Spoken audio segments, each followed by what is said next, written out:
Hello and welcome to Overcoming Self-Doubt. I'm Linda Chin and I started this series at the beginning of lockdown. Today I'm delighted to be joined by Thinking Digital founder Herb Kim. Hello Herb. Hello, thank you for having me. Oh, a delight to see you today. And for anyone in the tech world, Herb needs no introduction. But for those that may not have met Herb on their journeys, Herb not only is founder of Thinking Digital, he's founder of just about every TEDx you can think of in the Northeast, Sheffield, Liverpool, Manchester. Who have I missed? Our main focus right now is TEDx Newcastle, TEDx Manchester, TEDx Liverpool, and we're actually restarting TEDx Sheffield, hopefully sometime after lockdown. Now, visiting professor of entrepreneurship and innovation at Newcastle Business School. Newcastle University Business School. There are actually two business schools in Newcastle. One's at the university, the other one's attached to Northumbria, so they get a little precious about making sure that distinction is made. Good distinction, good clarification. Thank you, Herb. So clearly, so much in the tech innovation, entrepreneurship space, that whole world. And I'm very comfortable in the tech world and digital with everything you do. But actually, you were involved in something that was very physical in terms of Thinking Digital. How has that transition been for you, Herb, in this very strange time? In some ways, it's actually really made me understand more deeply what it is. So while I've been in the tech world since 1996, I guess, I was part of the team that started what became WallStreetJournal.com for Dow Jones, and then I went to IBM and worked for their brand new internet division in '97. And so I've been doing internet and tech-related things, ever since then. As you've mentioned, I've become better known more recently for running the TEDx events across the North, as well as Thinking Digital, my own sort of flagship sort of tech digital sort of conference, if you will. But you're exactly as you say, is that those conferences are events which are actually relatively tech light, right? We're not doing a lot of software development, or AI algorithms as part of that process, right? What I think it's made me realize is my key thing is that I enjoy doing research or being part of research teams, right? And so our joy, so if you're running a tech event for commercial reasons, right, the easy thing to do is to stack them up with people from companies that are the hot companies of the day. It's always, always going to want someone from, say, Google or Facebook or Amazon or these sort of the big names, as well as, of course, those on the rise, if you will, at any given time. And you always get people coming to them. The problem with that approach is that oftentimes the people you get, they may well be very interesting people, but they're oftentimes tightly regulated or policed in terms of what they can actually say about the company. In some cases, for legal reasons. In some cases, just because startup X or scale up Y, wants to send a fairly specific message about what's happening in the company. For us, we're a lot more interested, and I think, when TED is at its best is when they bring to you someone you have never heard of before, and you're almost like, why am I listening to this person? And then they can sometimes deliver life-changing talks for some people. And so for us, the research and the discovery as part of the research is really probably the fundamental part of why I do what I do. That's where I kind of get the most joy of what I do. And lockdowns really kind of helped me realize that's, it's not just that. Of course, putting on the events and bringing together hundreds, in some cases thousands of people and having the shared experience is great about that. But it's if I was just doing the research, if I was just doing, I could be a wedding planner, right? and having an event, but that just doing the event isn't the joy for me, right? And just doing the research isn't the joy. It's kind of combining the two together. So lockdown for me has been very valuable to help me it's forced me to kind of really try to understand and explain to other people what it is that I do, what I do. And also because a lot of people are saying, well, right now, while events are obviously physical gatherings are banned all over the world, largely. why don't you go into, starting a YouTube channel or a podcast or Zoom this, Zoom that, and all that sort of jazz. And if it was just about sharing content, then great, yes. But it's actually the marriage of the two things, effectively the large in-person event combined with hopefully educating, inspiring people, in this and creating this collective experience that exists in the format of the events that I do, which I only discovered that by accident. I wish I knew that that's what my life was meant to be about, at least right now. But I definitely think of thinking digital as an experience. And I guess for lots of people, they don't get to see that research element that goes into what creates that. And your language there about life changing. Here we're talking about self-doubt on this series. And one of the things that you've mentioned before is how personal crises. I think if I read from Net from Northeast Times, an interview with you, what's made the greatest impression on your career? Believe it or not, I've come to realize it's responding to professional crises in my life that's inspired the greatest positive changes. I've spent most of my life seeking to avoid changes where possible. So, and you've come to now appreciate seeking out and embracing challenges as the way forward. So this is certainly a challenging time. And you've shared how you're dealing with lockdown. In answering that interview question that way, were there specific crises you were thinking about, and did self-doubt play a part in those? Sure. So, I mean, the crisis that kind of kicked off my current life, if you will, which happened back in 2005. And so, as I mentioned, I mean, I'm not trying to in any way self-promote here, but I graduated from Princeton. I got my MBA from the Wharton School in Philadelphia. I've been at IBM. I've been at Dow Jones. I've been at Bertelsmann, at now at O2, and a number of effectively first world corporate things and all that sort of stuff. And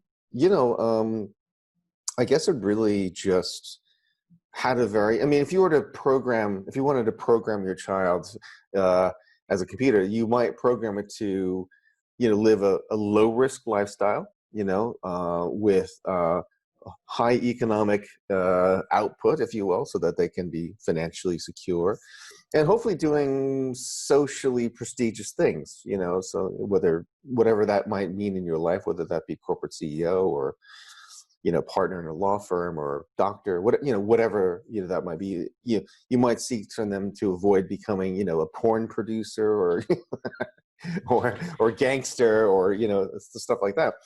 And which is all, that's all rational, but it doesn't necessarily lead to a super fulfilling life, right? And so I felt like I was leading that fairly cautious lifestyle where I was exposing myself to low personal or professional risk, trying to maximize my income as best I could whilst doing prestigious sounding types of things for prestigious organizations. And the funny thing about it for me was going into this thing where by leading that, at some point that's fine, but at some point when you graduate from what I call management to leadership, right? As a leader, if you're that calculated and cautious, it comes through, right? And I think as the kind of work that we were doing at the time kind of almost led us into that crisis, because again, when you're leading that sort of cautious, careful life, and you'll see this all the time, whether amongst various organizations, where they almost don't want to tell you what it is that they're actually trying to do, just in case they don't do it. And so it's a kind of, I guess, handicapping.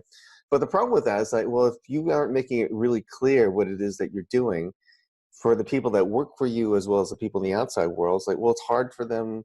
If they don't understand what it is that you're doing or where you're going, then it's hard to be very inspired or excited by, your work, if you will, And so that eventually led to a crisis where I was now at the time in 2005 was running a not-for-profit economic development company in the northeast of England. And, we had a big crisis with a funder of ours. And that was you know, that was that crisis where they literally walked into a board meeting unannounced, one of the directors, to announce that they were going to end their funding effective immediately and we were all going to be shut down. And it was fun. We obviously fought that and were able to kind of win a stay of execution. But we, you know, I certainly realized it's like we have to do something. We thought we were doing a great job. You know, we had all this data about all the great things that we were doing and all the impact we were making and things like that. But somehow or another, there was a bigger message that wasn't getting through. And this eventually led to this, you know, to me discovering something called TED, which back in 2005 was not well known, but I went to a TED conference in 2006 when I was still in Monterey, California. Had this kind of life-changing experience in terms of, well, you know, and I came back thinking, well, here's something that I really feel like could actually do everything we need to do, which is it's you know, bringing that kind of thought leadership and inspiration that a TED event can do to the Northeast would be a great way of fulfilling our public duty in terms of what we were meant to be helping the Northeast, advance. As well as also something that could potentially be self-funding and self-financing, so we weren't going to be continually dependent on public subsidy to make it happen. And so we launched that. At that time, there were no TEDx events, and so we had to make up our own name, and we called it Thinking Digital.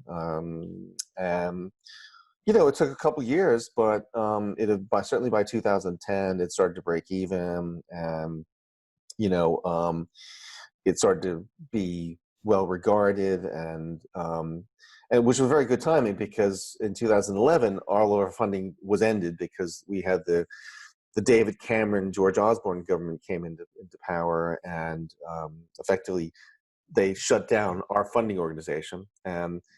But the timing was enough that it gave Thinking Digital a chance to survive, but as a private entity. And so I sold my house in Liverpool at the time, and I bought the assets of the old company and set up my own company in 2012 as an entrepreneur, I guess they say these days. And yeah, and then, you know, so that was the next crisis for me, was like suddenly being thrust out of the world of, you know, funded organizations, whether they be, you know, private ones like IBM, or in my last case with CodeWorks, a publicly funded one, into something where it was up to me to figure out, how do I finance this thing with my own money? And I was literally playing with house money, as I like to joke, and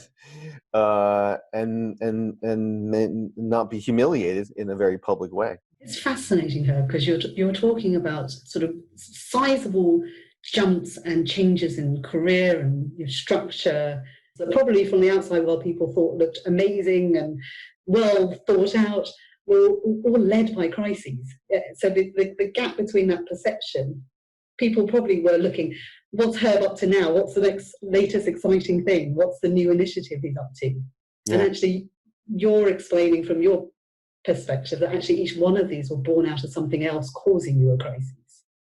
Well, I mean, that's the weird thing, is that I felt like I'd engineered a crisis-free life, or a life that was meant to avoid crisis, and yet they kept on coming at me. And you know, in retrospect, I think that the other thing is that when you're trying to lead this life where like bad things don't happen to you, right?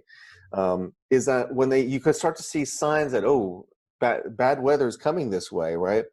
You can delude yourself to say, oh, that's not really bad weather, or it'll pass, or, you know, and today might be, you don't have to wear masks, you know, and things like that. It'll just, we're so strong that it'll just pass right around us. And you can kind of delude yourself into not really. And I like to say to people, is like, you know, if you aren't out there actually seeking challenges that you want, challenges will come and seek you out, right? Crises are coming one way or the other. You can either actually, to some extent, cause your own crisis. You know, there's obviously a life where there's no challenge, to a true genuine crisis where, to some extent, life is out of control and you're just responding all the time to it, right? So there's hopefully this magical sweet middle where you're actually challenging yourself with things you want to be challenged with, and growing and developing that way. And I You feel must like, have been controlling that crisis in some way, though. So your human personal language is, it was kicked off or triggered by crises, but the way you were handling them was turning them all into success. So what was the center of that? What is your approach in terms of dealing with that crisis to enable these things to come to such amazing fruition? so I think if if I were to criticize myself, my natural biases is that I love to live in the world of ideas, right? So it's not surprising that I'm involved in things like TED and Thinking Digital, where we invite thought leaders, to come and provoke and stimulate and challenge our thinking. But there's one thing to think, oh, I should be doing things differently, and then actually doing things differently, right?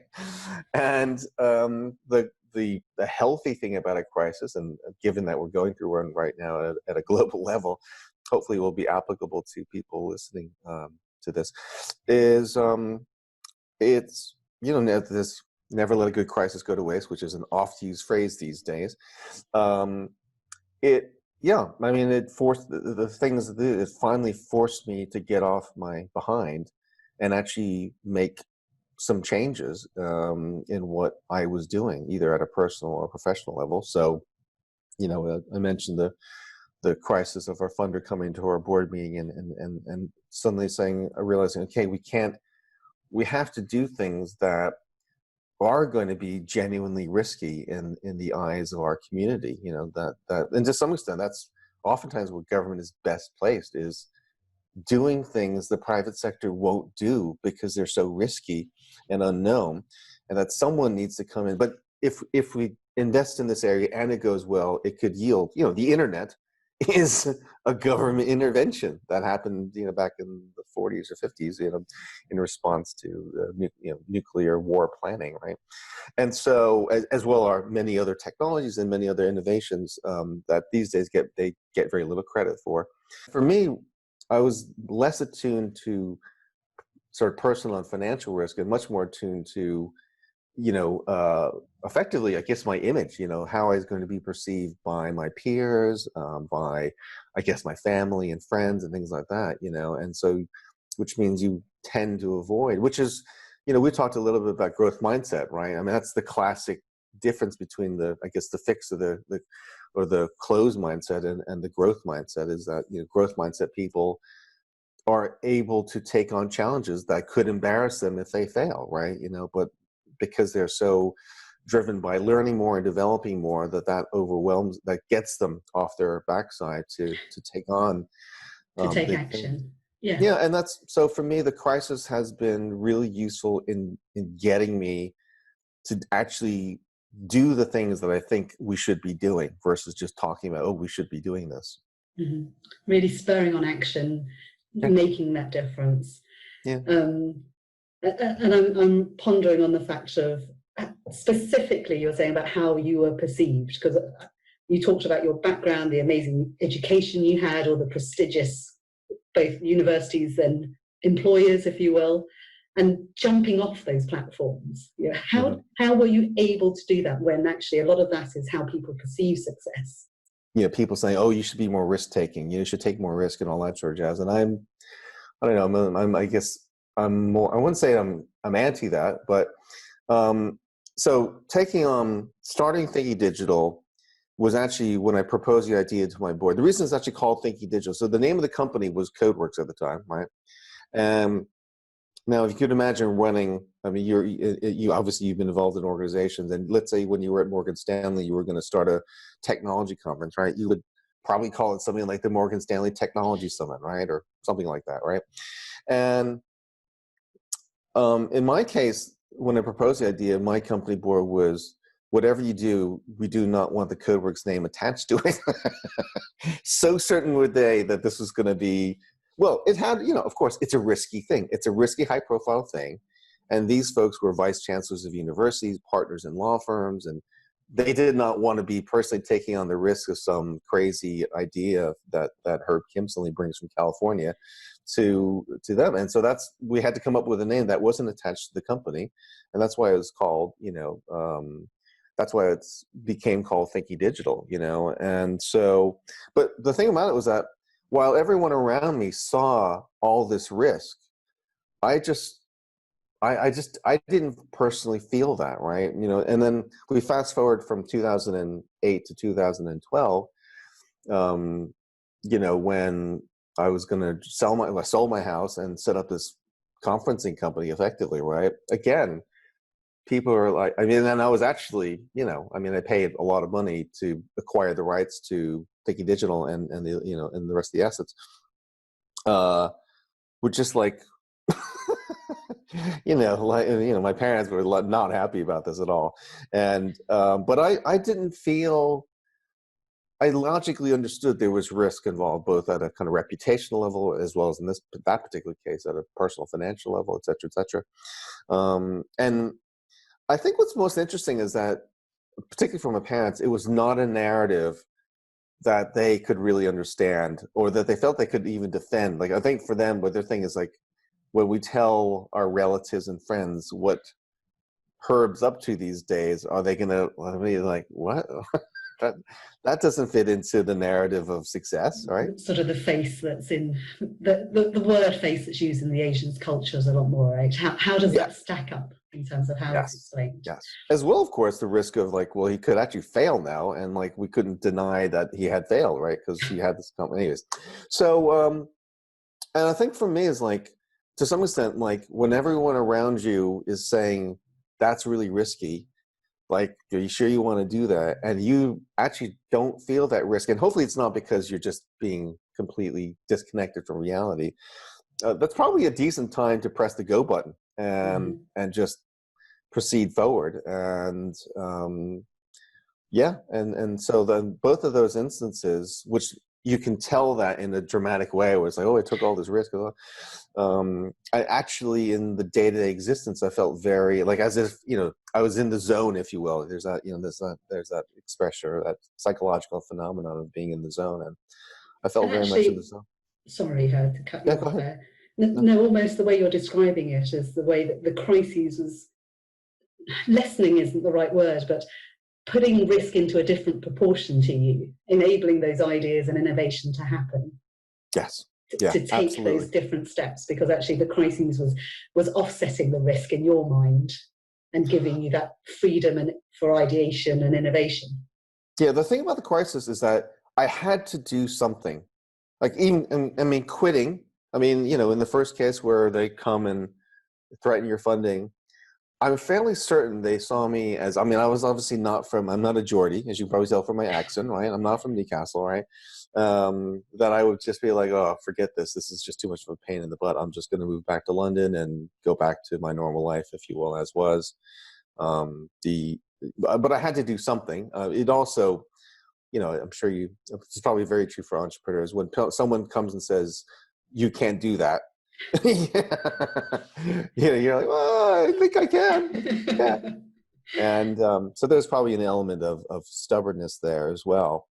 But anyways, the crisis meant I had to do something. I had to either move forward in a different way, or leave the game, or, you know, just do something. I couldn't just sit there and do what I wanted to do, which, when there isn't a crisis, you know, you have that comfort, which actually may be a hidden cancer, of just not doing anything, not responding, you know, or denying that this is actually a crisis, and it'll all be okay if people would just stop, you know, worrying. So successes can absolutely come from the right impetus to get something done. Brilliant. Yeah, and the opposite is true as well, is that, you know, success oftentimes plants the seeds for future disaster, you know, because, as you know, I mean, this is why, you know, the companies that are the top companies of today, in 10 to 20 years time, if Google were to not exist in 20 years time, that wouldn't actually be shocking, even though they seem so all dominating and irreplaceable today. I mean, I would be surprised if they were gone, but, you know, think about Nokia that's probably one of the best modern examples, you know, 10, 20 years ago from today. So the idea that they would not exist, more or less not exist, is kind of shocking, you know. And this is also true at a country level as well, you know. Obviously, there have been many fabulously wealthy and fabulously powerful countries and empires that just literally do not exist other than in museums, you know? There's the challenge. Well, I'm conscious we're running out of time, and I'm No thinking, problem. gosh, we've got a whole other discussion, but your closing remarks there really tie in so well to the spirit of right now. You know, how are we going to build back better, stronger than before? We've got Yeah. the challenge ahead of us now, and Yeah. let's make sure we get stuff done. Let's take action and get stuff done. Thank you so much today, Herb. Thank you. Thanks for the time.